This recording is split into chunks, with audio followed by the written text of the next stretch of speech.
Okay, now this is going to be a video tutorial of how to install RGB halos into a 2000 to 2007 Toyota Tundra or 2001 to 2006 or 7 Toyota Sequoia, and that's 2000 to 2006 Tundra actually. And here's the tools that you're going to need. You're going to need a 10mm ratchet here. You're going to need a Phillips head screwdriver, a bigger flathead screwdriver, a smaller flathead screwdriver, and preferably some type of knife or cutting utensil, and some type of silicone. Obviously not this stuff because it's red, but this is just what I had lying around. Preferably some clear silicone in order to make sure you get a good watertight seal around the lens. So basically the first step in it is you want to go and purchase the RGB halos. Now there are a lot of them out there, and personally I found success on just going and getting the cheapest one off of eBay or something. Now I do caution that though, because these did not come with a functioning control box. Now luckily I was ordering a separate one that came with that, but I would caution against that and spend a little bit more money if you have it. But I just ordered the cheapest ones. It was a kit for this, but I'll discuss why you shouldn't use that later. Anyway, I'll put in the description the links to the ones that I would recommend. And the first step after you bought them is you want to go out and either get your existing ones or new ones. I prefer doing this on new ones because it's a lot easier. You know that it's going to look good in the final product. But if you don't have bad ones, then you could do this as well. But basically the first step in doing this is you're going to take your housing and you're going to go and take it off of the car. Now to do this, on my Sequoia, it is 2 bolts here, one here and one here, and 1 bolt up here, and there's going to be a little latch holding that on too. And you're going to have to take the turn signal housing off in order to get to this bolt right here. I actually broke that off, but that's why I don't have it. But you basically just want to go and take all those bolts out, and it should come right out. It's really easy. Make sure you unplug the back plug there and take off the dust cap. Once you have it out, then you want to go and preheat the oven to 225 degrees or somewhere around there.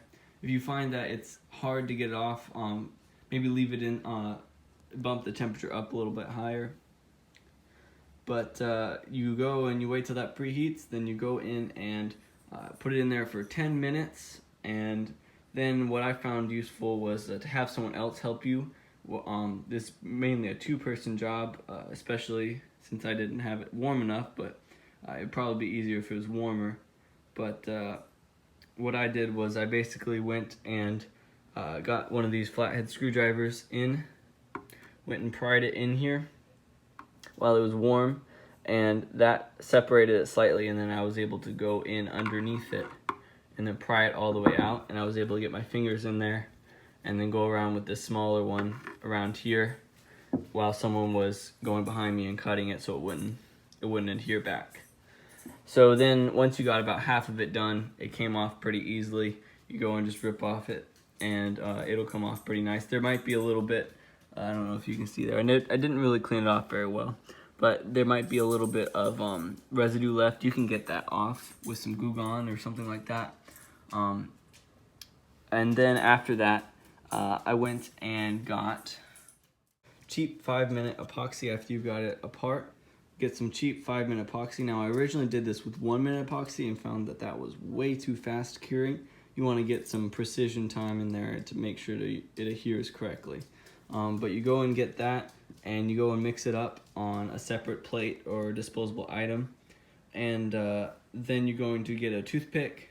Once you place it in there just how you like it, you're going to go and get a toothpick, and you can see that I got a little bit of resin right there. It doesn't take a whole lot. You don't need to goop that thing on there, but I got a little bit of resin right there and some in the back and some back there to hold the wire in place, and then 2 points up on the top there where it's connecting. I went and, if you can see that, I went and put the epoxy there and a little bit on the top. But then after you're done, it's done curing, you wait a good 10 minutes for that stuff to fully cure.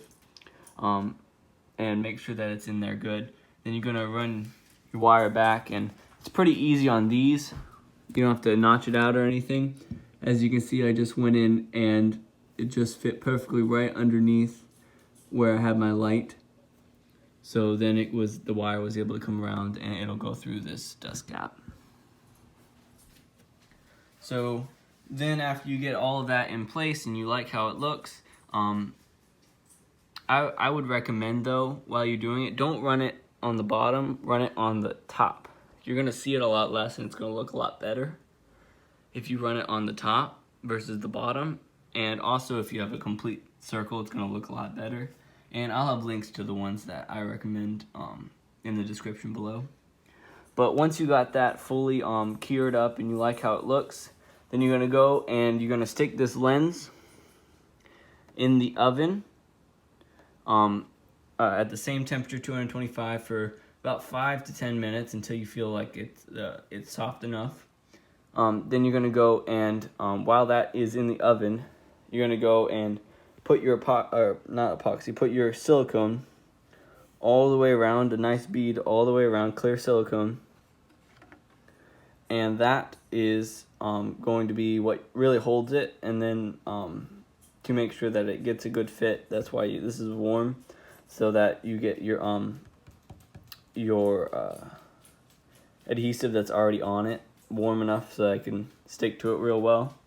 So then once you do that, then you sort of a press fit from there. You go and you press it around real hard in order to get these securing latches on here. One on both sides. You have to take that off before you do that. I forgot to mention that.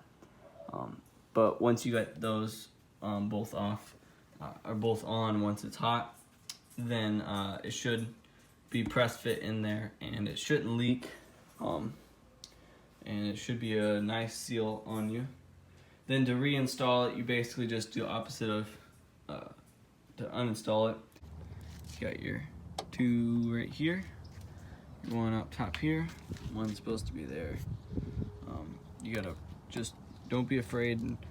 This thing there's one right here that you can take care of with Phillips, and then this whole thing, you literally just have to grab it here, grab it up here, and pull on it, and it'll come right out.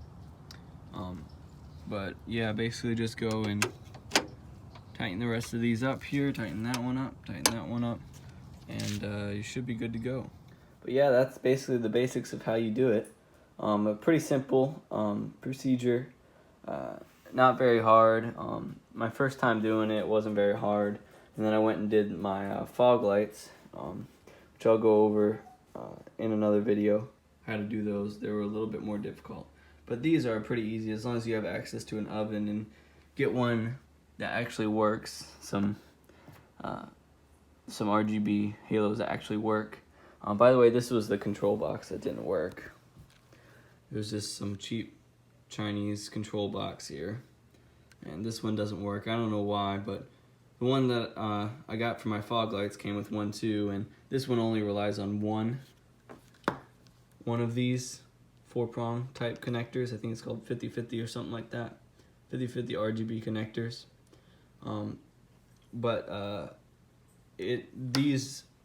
This kit only relies on one.